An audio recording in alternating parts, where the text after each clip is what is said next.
What's up, guys? It's Angie B with BallerAlert. We are here with James, Lindsay, and Master P. First of all, we were here last year, took the bag of chips back to the office. Everyone tore them up. So we want to let you guys know that you're doing your thing. Last year we had Moneybag Yo. This year we have Rick Ross coming later, which is super exciting. I want to talk about the process you guys go in choosing who you want to have at the summit each year, and then we'll talk later about the process of choosing who's going to be on the bag. Yeah. But first,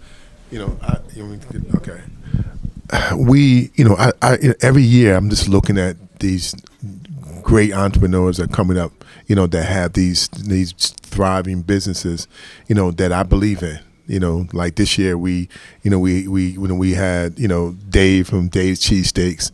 We have the guy at the Wall Street Trapper, and these are guys who I've kind of mentored, in the past, and I really feel like they should be bigger than what they are. They're huge and they're going, but I wanted to give them the opportunity to be exposed to to what I have, right?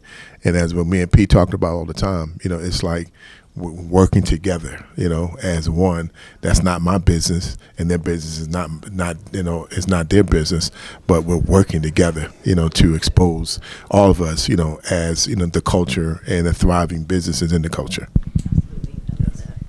How do you think Rap Snacks has influenced or impacted the culture? I mean, Rap Snack is disrupting the culture. It impacts the culture by showing that we are stronger together, and we are promoting people that come from hip hop, which there's been 50 years of hip hop, and people don't realize that we're still here. And the same thing, the sustainability with Rap Snacks, we're still here. And what I love about what's going on now, we're showing people that we can own product. Product outweighs talent. Product gonna be around when we're not around.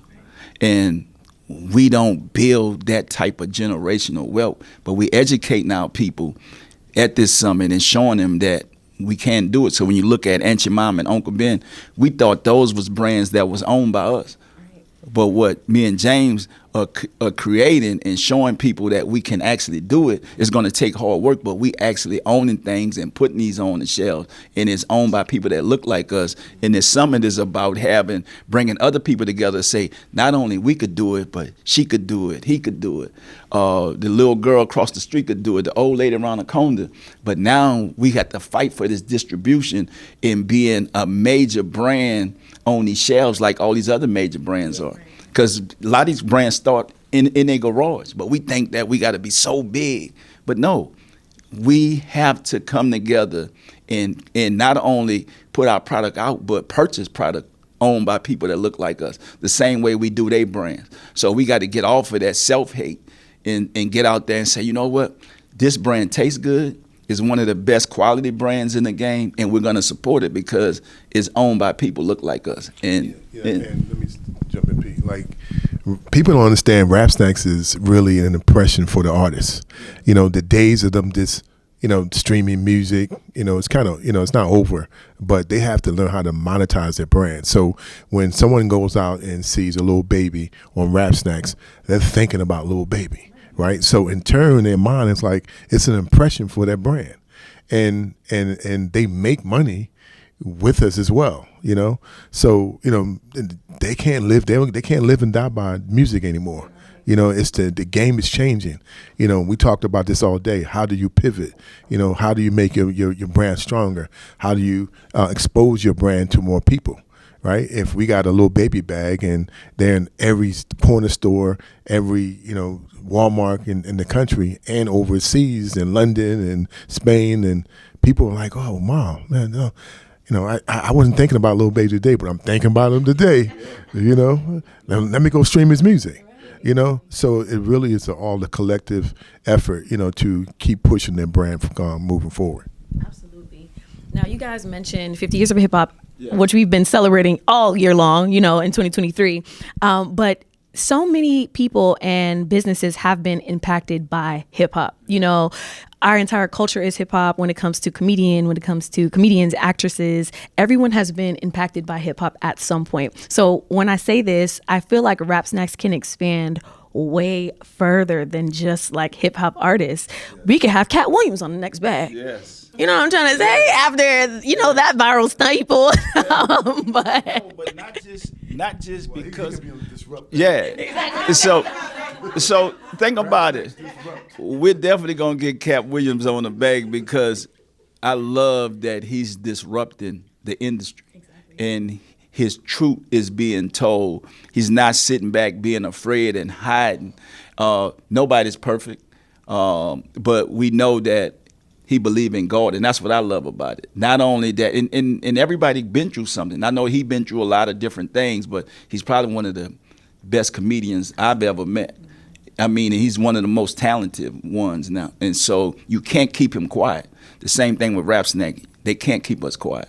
If they could copy us, they could do all these different things, but they can't keep us quiet because we're doing the right thing. And the truth is always going to reveal, and hard work is going to reveal. This is a lot of talent. I'm talking about behind the scenes, preparation to create this. So I know a lot of people see this, but this man go through so much creating this product, and it's a difference that you got to love this and be passionate about it because we don't do this for money.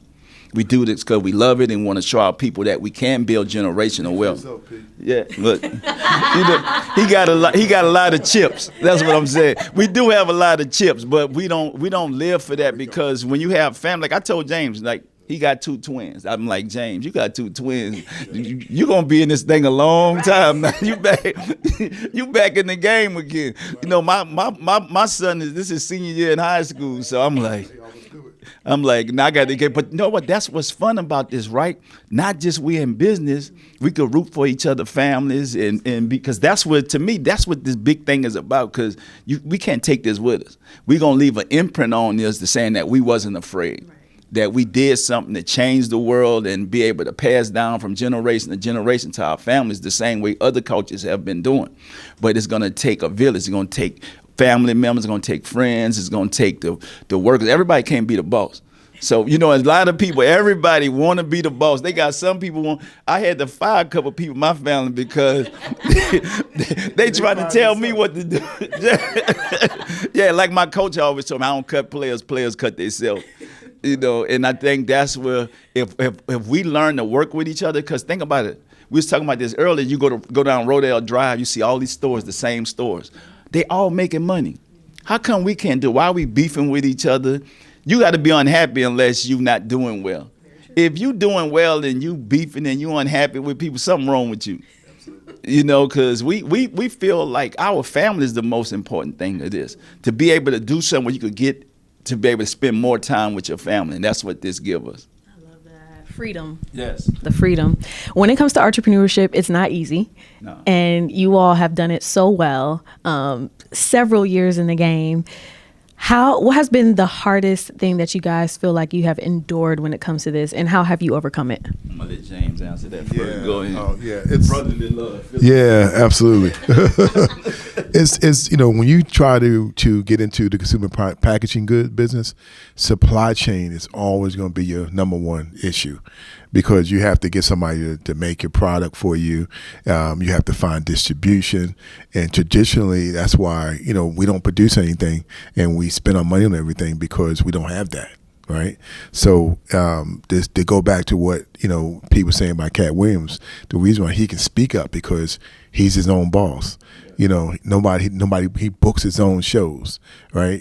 He's, you know, he can speak up. He's not on the take, you know, from a sponsor. You know, I can't speak up. You know, all those people he was talking about, I don't know, but maybe they were like, hey, I'm not speaking up back towards them because we got money on the line. Right, but they don't understand what he's trying to say is that we need to all come together. He's calling everybody out and saying, "Hey, this is what I'm doing. You know, what are you doing?" Yeah. Right? Because, you know, and we're addressing that. You know, we're, you know, going to be making our own product. You know, we own all of our distribution. We started a trucking company that, in December, where, you know, we're going to, you know, have our own trucks. You know, and this is really for other people that's coming behind us that you know, from the culture that want to get into this business, because most of them they get shot down, you know, from the beginning, not having manufacturing, not having distribution, and not really knowing how to get past that. And it's a fight. it's a fight getting distribution in these stores, and we always overcoming these hurdles. But we want to show our culture and our people that don't give up. But education is the key, and that's what this summit is about. We're disrupting the game, but we're showing people that we are successful. And we talked about it earlier, that we had them slingshots. We the Davis, we going against the Giant, but we're not going to let the Giant stop us, because when you get into these big retail stores, they have their way to get rid of you. You think that I know so many people think, oh, I'm going to put my product out, I'm going to make millions of dollars, and they get you in and just take you out. I know people got garages, they got storages full of product that they can't sell because they didn't know what they was up against. Like, these giants own the industry, but we have to fight. And it's Martin Luther King birthday, it's Black History Month, and we're going to show them that we're going to be a part of disrupting that, to show the world that we're going to open those doors for our people. We're not going to keep our mouth closed about it. We're going to get out here, talk about it, show our people how to get it, and it starts through education. Yes, come on, let's educate the folk. Rap Snacks 2024 Disrupt Summit. Yeah. Master P, James Lindsay, fabulous job. Yeah. Continuously. Thank you guys. Thank you.